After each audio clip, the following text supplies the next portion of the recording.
GDC, that is the Game Developers Conference, happened last week out in San Francisco, and along with social media lighting up with photos of game devs touching grass and media folks running free across the show floor, we also got a huge array of indie game announcements, progress trailers, updates and gameplay demos as far as the eye can see. There were literally hundreds of games shown off in the various showcases around GDC, and in this video I'll be boiling down the best of them for you, or at least the ones that caught my attention. From a selection of over 120 trailers, here are the 25 most promising games that I've wishlisted from GDC 2025, and a few oddities thrown in for good measure. As always, your likes on the video are appreciated. You can subscribe to the channel for more like this. Let me know what you're looking forward to in the comments, and I'll tell you about the channel's Patreon in a bit. And with that, let's go.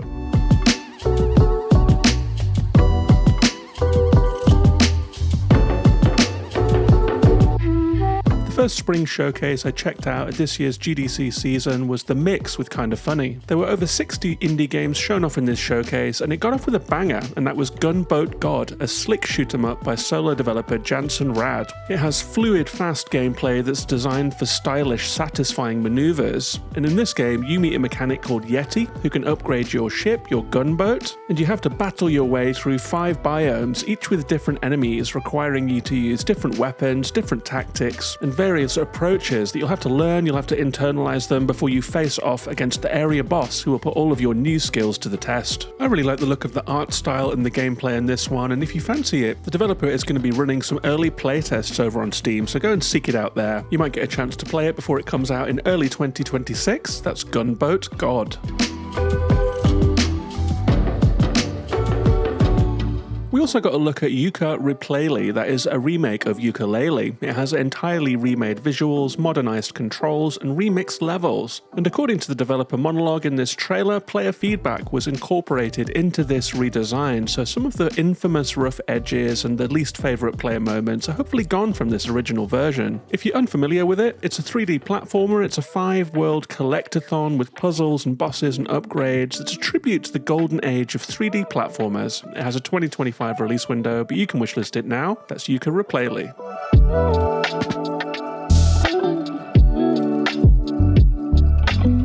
The next one is an interesting looking game for deck builder fans. It's Iron Hive by Wondernaut Studios. You have a side-on view of your base in this game, and when you play cards, you build new segments onto that base, including housing for your people, utilities, social areas, production and factories, and defense buildings. And what you're trying to defend is the last of humanity itself, which is just trying to survive in this hostile wilderness. But you also have to have the resources to maintain all of these buildings, or they'll start collapsing and you'll start losing people. And there are all kinds of other wrinkles in the gameplay, like seasons and hostile events and so forth. So it has a bit of Frostpunk energy, a bit of tower defense energy, and a bit of deck builder energy too. I like the look of it, and I'll be trying out the Steam demo that's out now. That's Iron Hive.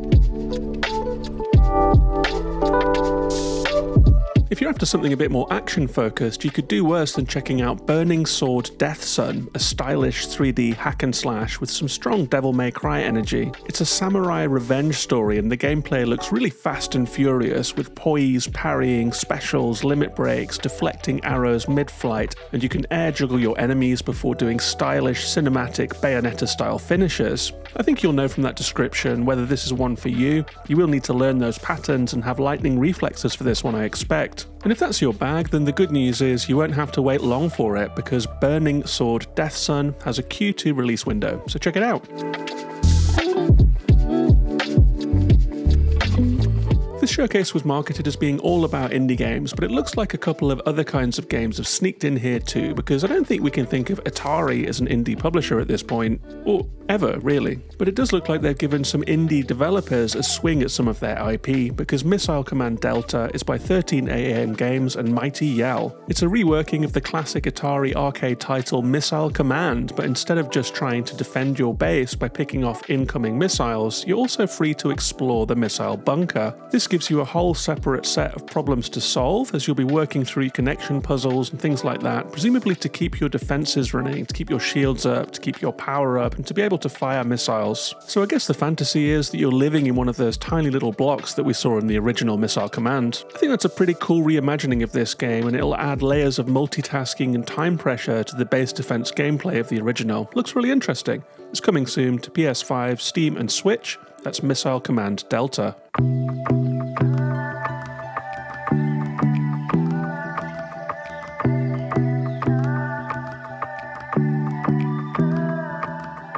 And that wasn't the only classic Atari game that is getting reimagined. We also got a look at another reboot being developed by none less than Jeff Minter. You probably know Jeff Minter, the creator of Tempest and Llamatron, among many other games. And the game he's working on for Atari now is I, Robot, a cult arcade shooter of the 1980s. The pun here is that you're actually fighting a giant eye that represents the surveillance state of 1984. And you can see why Jeff Minter has been brought on board to reimagine this one. It has Tempest-style shooting sections as well as tile-based sections where you're working your way around a grid, landing in certain squares to power up maybe. I'm really glad that Jeff Minter is still out there doing his thing. I feel like his catalogue of games is a lifelong art project at this point, and it's really cool that he's back working with Atari, one of the classic all-time arcade game publishers. If that sounds like your bag, then I, Robot will be coming to Steam and all the consoles this spring. Another game for the trigger happy out there is Total Chaos by Trigger Happy Interactive, the makers of Turbo Overkill. I really liked this trailer because it was all gameplay and no fluff. And you know, there are a lot of trailers that you can't really tell what the game is, or there's just a disembodied voice kind of spouting story stuff at you, or just cutscenes, and you're left wondering what you were looking at exactly. No such problem with Total Chaos. It is very clearly a horror FPS where you'll be creeping around an eerie world before handling mobs of enemies that come out of nowhere and come at you thick and fast. It looks atmospheric and tense as hell, and if that's speaking to you, then there's a Steam demo that you can try out right now. That's Total Chaos.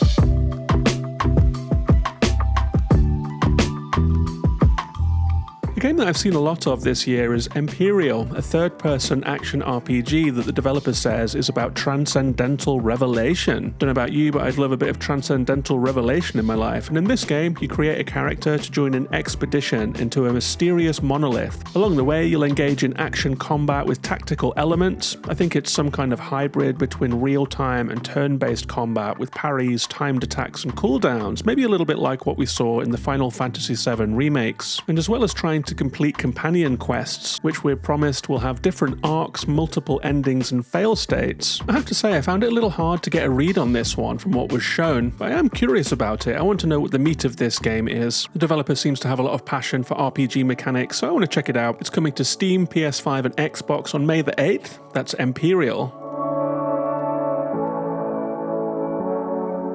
A very different game for all you brawler fans out there is Forestrike, a retro beat-em-up that reminds me of a game I played as a kid called IK+. Hands up in the comments if you remember that one. It's a beat-em-up where you battle enemies on both sides in a tight little arena, kicking projectiles out of the air, doing karate-style moves, trying to manage multiple opponents all at once. And where IK+ was all about the multiplayer, this one looks like it's maybe a roguelike. We saw a level map and we saw different perks between bouts of hand-to-hand combat. And I think this one's going to be all about the game feel. If it feels good to play, this could be a really nice little game for a handheld. And I think the developers have that in mind too, as it's coming out on Steam and Switch. That's Forestrike. And in a packed showcase, a lot of games can start blending together, but one that really leapt out of the pack was Steel Century Groove. It's a mech rhythm battler where you face off against giant colourful mechs in a one-on-one dance battle with rhythm game elements. And of course, in a game like this, the dance battles are going to be the main event, but it looks like there might be a little open world element too, as you travel around in a little vehicle between battles. I think this was a really interesting looking game in the showcase. It was quite original, there was nothing else quite like it. That is Steel Century Groove, coming later this year. I think any Zelda fans out there will be overjoyed to see this next game. It is Creature Keeper by Graffiti Games, which looks like a real love letter to A Link to the Past. The twist here is that it has the addition of party mechanics where you can bring creatures along with you on your adventure. You can power them up to help you out in both exploration and combat. It's a very, very cute looking game for all you retro adventure game fans out there. And it used to be the case that no one took on Nintendo, at least not successfully, but with games like Tinykin, Chicory, Hyper Light Drifter, and Hollow Knight, we've seen that indie developers are catching up, and they can sometimes match and even eclipse the source material. So the big question is, will Creature Keeper meet that standard? We will all find out when it releases on Steam later this year.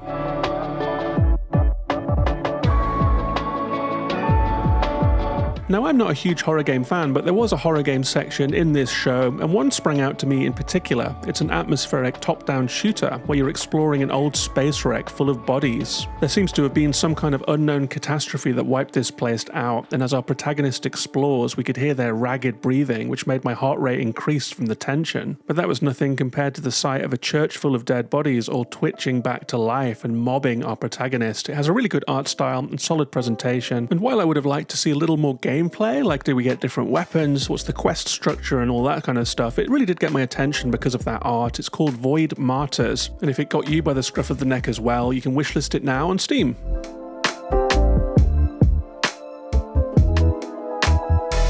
We also got a look at the Seance of Blake Manor. A bit of a mouthful of a title, but the game looks really interesting. It's developed by Spooky Doorway and published by Raw Fury. It's a paranormal investigation game where it looks like we'll be exploring the grounds of the aforementioned Blake Manor in 3D, and then questioning all of the weird and wonderful people we find along the way. Not much more than that to go on, but maybe it's one for the Golden Idol fans out there. And Raw Fury seldom miss. That's the Seance at Blake Manor, coming out later this year.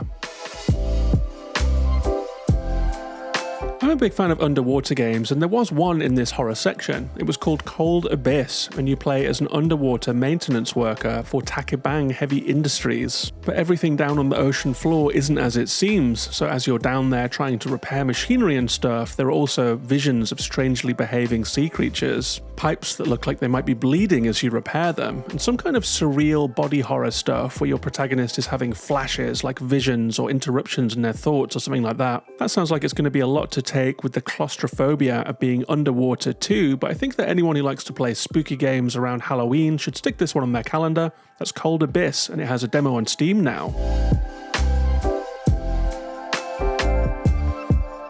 One of the best looking games with one of the worst names was Beyond the Board, a strategic puzzler that looks like a cross between chess and Monument Valley. Maybe a little bit of Shotgun King thrown in there too. You play as a castle that can only move in straight lines as on the chessboard, and you need to work your way through various puzzle sections before battling against other pieces, including interesting looking boss encounters like the Eldritch King where the board springs up into 3D. It's an interesting looking game, and I hope the name Beyond the Board, which sounds like the autobiography of a retired chess player, doesn't hold it back. I mean, call it something else. Call it Lone Castle. Call it Rook Solo, or any of the million better names that we can pull out of the thin air. That said, there is a demo coming soon, and I will definitely be checking out. That's Check's Notes. Beyond the Board.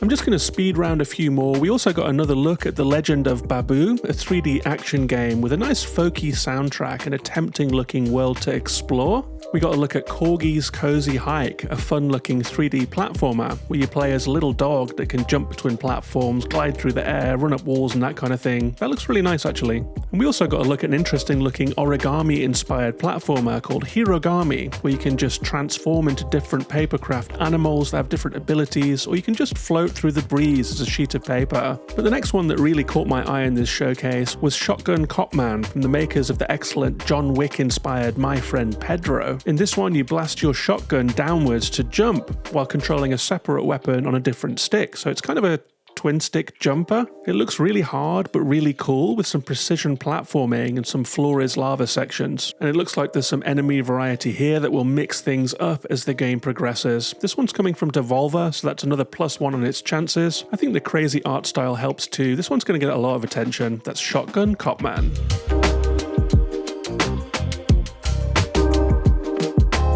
And the final game that I want to talk about from the Mix showcase was Vessels of Decay, a top-down pixel art game with tight-looking combat, a lot of weapon combos that you can delve into, mobs to fight and bosses to face, and an interesting-looking gothic fantasy world. It's coming to all the consoles at some point, and there's a playtest on Steam coming up that you can join in for a preview. That's Vessels of Decay.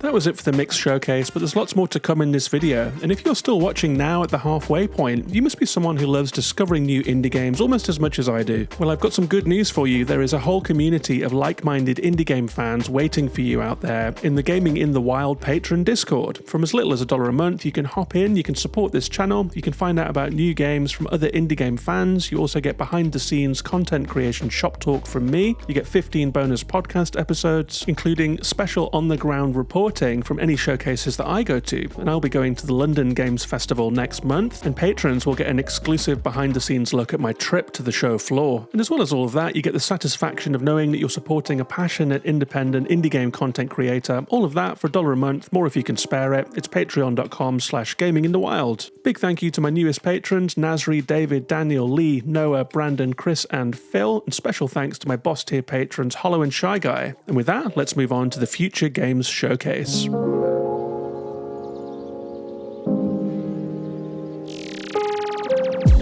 The Future Games Showcase was very awkwardly hosted by the guy who voices Nathan Drake, with help from the very well-spoken Jennifer English, voice of Shadowheart from Baldur's Gate 3. And as painful as it was seeing the two navigate a really stinky script with loads of bad jokes, there were loads of good games on show here, so here are a few of them. The first one to catch my eye was a Jurassic Park-inspired stealth action game called Deathground. Try and remember that name. If you remember the scene in Jurassic Park where the kids get chased around the kitchen by a bunch of velociraptors, then you'll know the vibe of this game. We saw 3 characters side by side, which made me think maybe it's co-op. We saw a noise meter picking up signs of dinos closing in. We saw the players hiding in grass and making a run for it. And I think a lot of us out here have sentimental nostalgia for Jurassic Park and wouldn't mind playing something like this. That's Deathground, coming out later this year.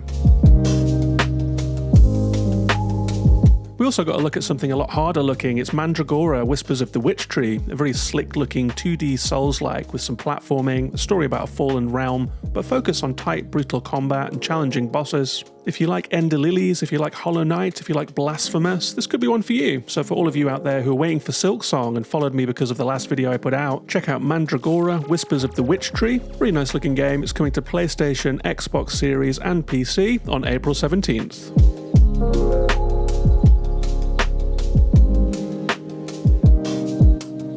One game that I really liked the look of was a game called Hawthorn. It's a third-person crafting RPG where you explore a very big world as a very small mouse. And I'm not much for crafting games and survival games, but I do love open worlds, and I do love a game that has a strong vision, and this one really sold the fantasy to me. I love the sight of the protagonist riding an owl to fly out over lakes and between tall trees. It just really caught my imagination, and that's something that I love about video games, when they really catch your imagination and make you want to step into the screen. The footage was a bit choppy and framey to my eye, but this one's still very early days. In fact, the team are about to launch a Kickstarter for it. They said they don't want a publisher, they want to stay independent to follow their own vision, which includes being inspired by Victorian European fairy tales, maybe by the Redwall books as well. If you like the sound of that, go to playhawthorn.com for more. That's Hawthorn.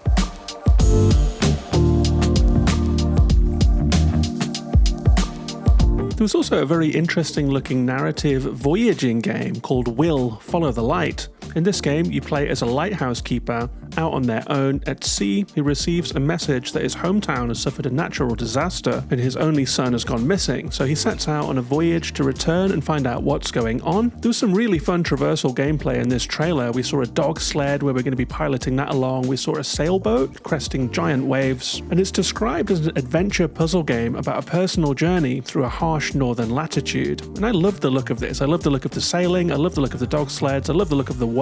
You could really feel the wind on your face in this one. It's coming to PC, PlayStation and Xbox later this year. I think I might well be there day one for this one. That's Will, Follow the Light.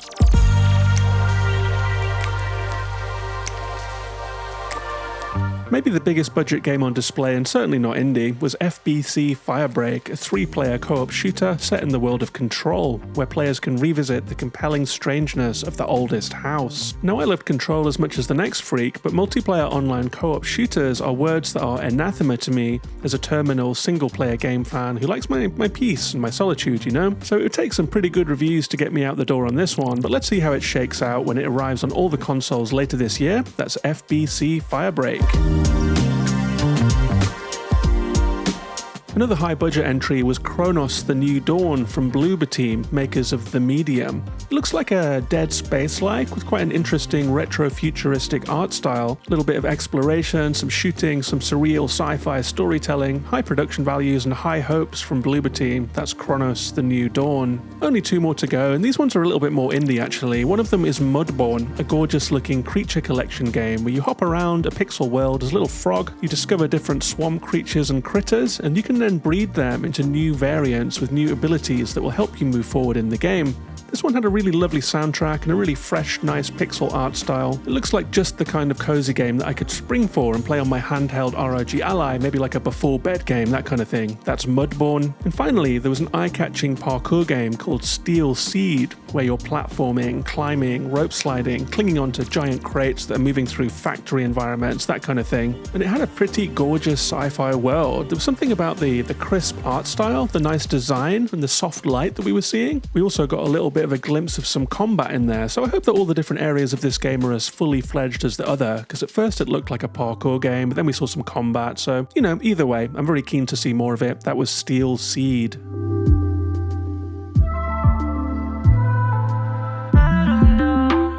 So I think I'm going to round things out by giving you my personal top 5 after watching over 100 trailers in this spring GDC showcase season. At number 5, I'm going to put Hawthorn, the game I just talked about. It's a really promising concept, a really charming world. I love its wide horizon and its big scale. Looks like it has a long way to go in development, but you know, fingers crossed for this team. They seem very passionate about it. At number 4, I'm going to put Void Martyrs, the very stylized horror Space Hulk kind of game where you're creeping around corridors and fighting off mobs of enemies. The art style was just something very special here, and the gameplay looks fun too. And number 3 is Mudborne, that frog creature collector. Just something really charming about the whole thing. I can imagine myself playing this one. And number 2, we have Shotgun Copman. I really enjoyed My Friend Pedro, and I'll be very curious to see what this developer did next. It looks like a really fun time. And top of the pops for me is Will Follow the Light. There was just something about exploring that Arctic, chilly landscape via different vehicles, you know, plodding through snow, dogs, sailboats. I just can't wait to get into that world. And that brings us to the end of the video, so thanks very much for watching. I want to say a big thank you to everyone who's been supporting this channel lately, who's been following it, who's been sharing it with friends. I really feel like the YouTube journey of Gaming in the Wild is picking up, and it's all because of the viewers being so passionate, being so friendly, being so enthusiastic, so a big thank you to all of you. One more shout out to the Patreon. It's patreon.com/gaminginthewild. You can find the link in the description. I will also throw some links down there for my recent videos about games that I'm looking forward to in 2025, about Inside the Long Wait for Silksong, about my time playing the really cool Assassin's Creed Shadows, and my Games of the Year video from 2024 if you'd like to catch up on that. Thanks very much for watching, and I'll see you on the next one. Take care of yourselves and each other, and bye-bye for now.